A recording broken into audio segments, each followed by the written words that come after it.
Je vais prendre la suite de Barichou qui a formidablement bien introduit le sujet et la difficulté de ce sujet. Donc moi, je suis Philippe Lagachery, je suis pédologue à l'INRAE à Montpellier et je travaille sur la cartographie des sols. Et donc là, aujourd'hui, je vais vous présenter un peu notre vision collective de ce travail de cartographie des sols, en commençant par quelques éléments de contexte. D'abord, c'est parce que vous êtes là, sans doute que ça se voit, il y a une forte demande, on a bien senti une forte demande de connaissances sur les sols, hein, avec des sujets un peu brûlants qui émergent, comme l'artificialisation des sols, la gestion des ressources en eau, la transition agroécologique. Tout ça demande une connaissance sur les sols et on ressent bien que cette connaissance sur les sols émerge de façon très prégnante.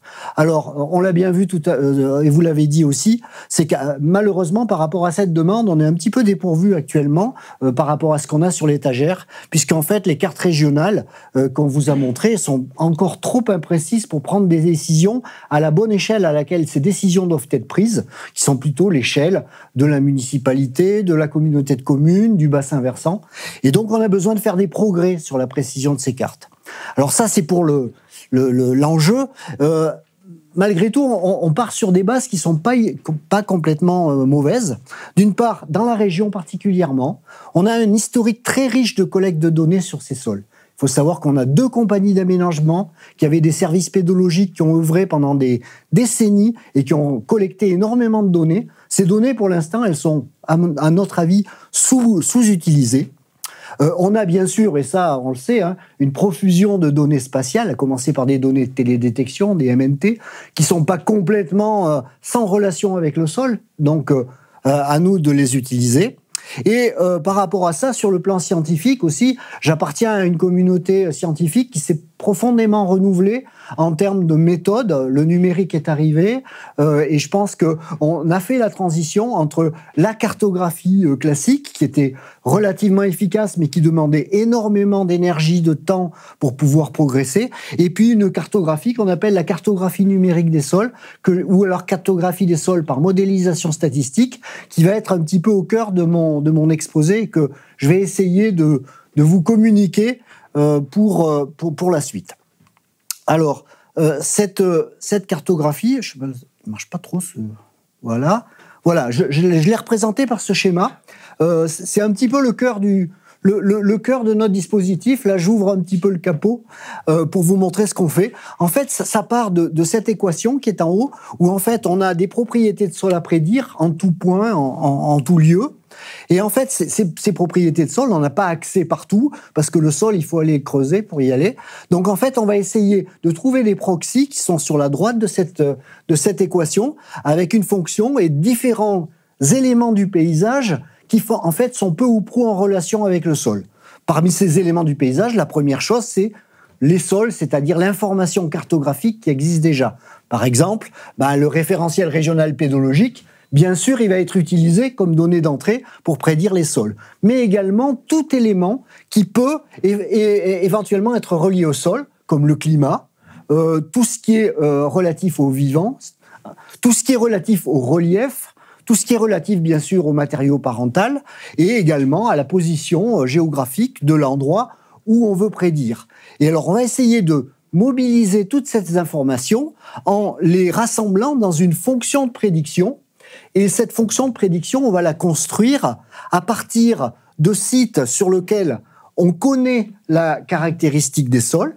Et en fait, on va faire un apprentissage automatique avec les mêmes outils qui vous ont été présentés ce matin, c'est-à-dire des outils d'apprentissage automatique qui permettent d'inférer une prédiction sur les sols à partir de certains exemples qu'on a présentés à l'exemple. Donc en fait, on a une intégration de plein de données ponctuelles, spatiales, de la carte existante. Et en fait, le but va être de construire avec ça la meilleure carte possible. Alors, je n'oublie pas quelque chose qui est très, très important et qu'on va voir revenir dans l'exposé, c'est ça, là.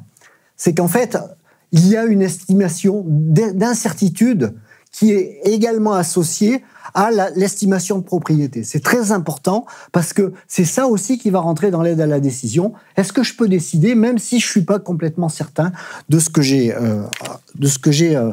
dans le modèle. Alors, on m'a demandé, comme c'était quand même un atelier dont le titre est télédétection, de montrer la place de la télédétection là-dedans. Alors, la place de la télédétection, elle est un peu partout. Alors, elle est beaucoup là, sur la caractérisation des éléments du paysage. Le MNT, bien sûr, c'est déduit de la télédétection. Le matériau parental, on peut utiliser des données de gamma-radiométrie, par exemple, qui sont très intéressantes. Bien sûr, sur le vivant, l'occupation du sol, là, on a effectivement beaucoup de choses qui peuvent être reliées. Mais il y a aussi un aspect plus spécifique, plus spécialisé, c'est la télédétection comme proxy pour connaître certaines propriétés de sol. Et dans ce domaine-là, je vous donne 2 exemples qui ont été faits et qui sont un peu des success stories, où en fait, pour certaines propriétés, avec la télédétection, on arrive effectivement avec des performances qui, pour nous, pédologues, sont très bonnes, à spatialiser certaines propriétés. Vous avez à gauche ici une télédétection du taux d'argile à partir des données hyperspectrales aéroportées qu'on a fait en Tunisie, sur le Cap Bon. Et sur la droite, vous avez un exemple local, puisque c'est la télédétection du carbone organique à partir d'images satellites Sentinelle-2. Donc la télédétection peut nous apporter quelque chose. Mais ces images aussi vous montrent les limites. D'abord, c'est pas toutes les propriétés qui peuvent être capturées par la télédétection. Ensuite, la télédétection a énormément de mal à rentrer dans le sol.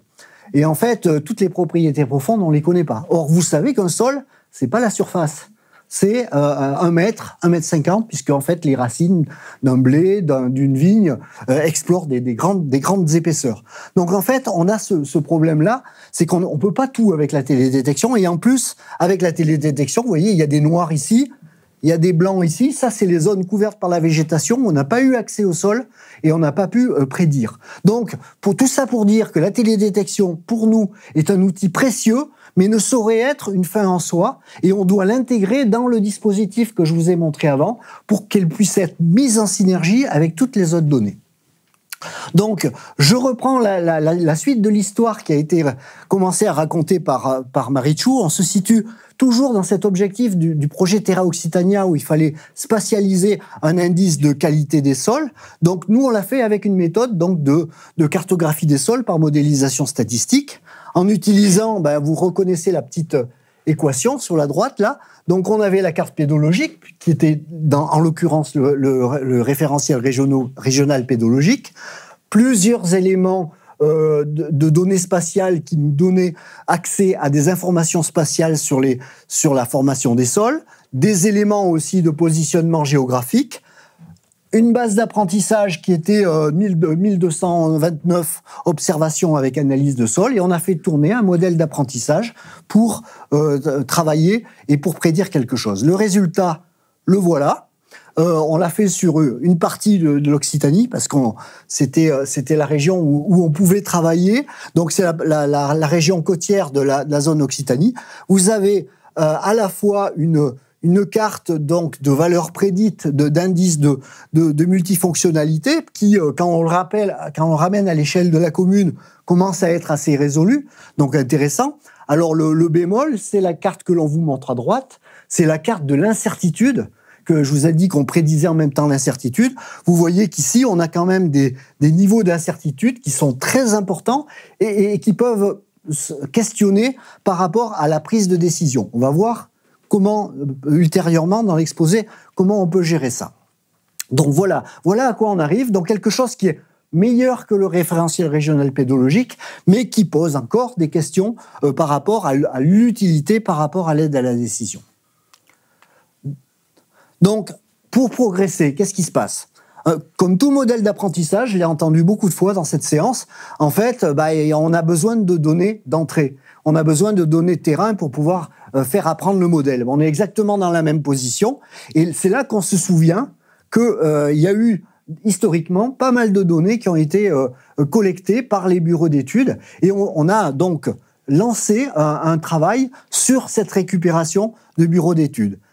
Et en fait, à titre d'exploration, on a monté une thèse de chiffres avec le baron de Languedoc pour regarder quelles pourraient être les performances du même modèle que je vous ai montré, mais alimenté par ces données récupérées. Donc vous avez ici un exemple sur une commune du Gard où on a 90 sondages qui viennent de la base de données donc BRL.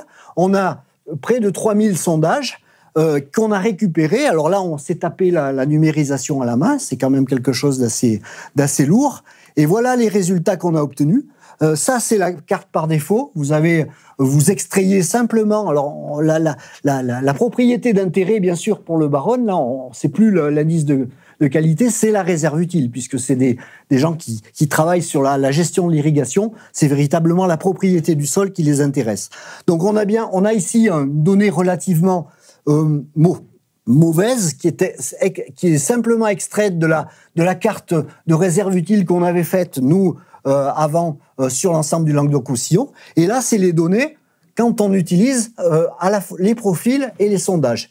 Vous voyez que les résultats s'améliorent grandement et surtout visuellement, on voit qu'on arrive à capturer des détails de délimitation des différentes classes de RU qui commencent à être intéressantes par rapport au contraste et permettre, sur un périmètre d'irrigation, de prendre des décisions. Donc, encouragé par cet exemple-là, on a monté un programme de plus grande ampleur qui s'appelle le programme Terra Occitania, qui consiste à développer une chaîne de traitement des données pédologiques anciennes pour élaborer des cartes de sol pour la décision en Occitanie. Alors, on s'est associé, donc vous reconnaissez donc l'INRA et BRL, les deux anciens partenaires du travail précédent. On s'est associé à Atos, qui est une société informatique spécialisée notamment dans l'intelligence artificielle et la lecture automatique des données, et puis OpenIG qui est d'ici, puisque c'est l'opérateur des données géographiques. Donc, l'enjeu de ce truc-là, c'était de récupérer, alors vous voyez les petits points verts, là, il y en a beaucoup, de là vous voyez qu'un truc vert, mais en fait il y a 8200 profils sur ce petit périmètre, et on a environ 200 000 sondages. Vous comprenez qu'on ne va pas faire ça à la main parce que ça durerait, on a calculé d'ailleurs, ça durerait 8 ans pour un opérateur pour tout utiliser manuellement. Donc l'enjeu, c'est de travailler automatiquement et d'avoir une chaîne qui reconnaît les tableaux et qui petit à petit remplit certains champs et puis à un moment donné bloque quand il peut pas. Et il demande à un opérateur, là je sais pas, donc voilà. Donc on a fait ça et on a eu un degré d'automatisation pour les profils de 87%. Alors pour les sondages, ça c'est la mauvaise surprise. On n'a rien eu parce qu'en fait les sondages ils étaient quand même mal écrits, donc c'était pas évident. Donc ça c'était pas terrible. Mais on a une interface qui permet donc de remplir les choses là et on a nous déjà rempli là en 3 mois, on a rempli 7200 sondages avec énormément de données, donc c'est quand même quelque chose qui est intéressant. Alors je passe parce que c'est un peu rapide. Une autre question. Alors j'ai oublié, j'ai un petit peu sauté je me aperçois que j'ai oublié la vision. C'était quand même important. Excusez-moi, je rembobine. Mais en fait, ça c'est notre vision, l'objectif à moyen terme là. C'est de dire qu'en fait, je voudrais mettre à l'échelle régionale un dispositif numérique de cartographie des sols dynamique. Le côté dynamique qui permet en fait de réaliser les meilleures cartes de sol possibles au vu des données disponibles à la date du jour. Et plus de faire des cartes statiques comme on faisait avec des cartes qui sont faites une fois pour toutes et qu'on ne change plus. Voilà. On voulait aussi l'intégration, parce que je les ai montrés, l'intégration progressive et la valorisation de toutes les données de sol réalisées. Et puis alors, le dernier point que je vais un petit peu développer, c'est la réalisation de produits de cartographie des sols adaptés à chaque utilisation. Parce qu'en fait, on part du principe que les données sol, c'est des données, souvent les utilisateurs nous l'ont dit, on ne sait pas quoi faire avec ces données-là. Il faut vraiment que vous nous mâchiez le travail et vous nous donniez des éléments de ce travail-là. Donc là, c'est plus de la perspective. C'est une thèse qui est en cours au laboratoire, la thèse de Léa Courteils.